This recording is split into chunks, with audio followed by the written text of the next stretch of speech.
An alarming survey finds fear of anti-Semitism drives many Jews to go out of their way to hide or conceal their identity. The American Jewish community interviewed more than 1,000 adults before publishing the findings. Our political editor, Mark Maxwell, spoke to local experts about ways you can spot anti-Semitism online. Mark? Ann and Mike, the new report is titled "The State of Anti-Semitism in America." It details troubling incidents of racism and hatred in physical spaces, but also spreading rapidly on social media.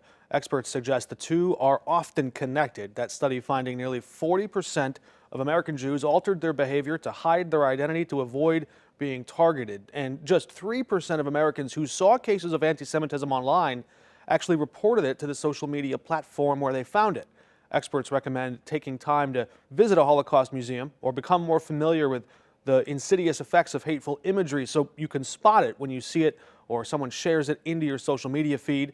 In fact, the director of education at the St. Louis Holocaust Museum said many people often fall into the trap of mindlessly sharing something without knowing the darker history behind it.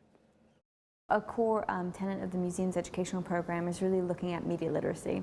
How do we read what we see online? To know when things are a stereotype, to know when it's biased, to know when it's misinformation or fake information. So really being savvy about what you're reading and ingesting is really important.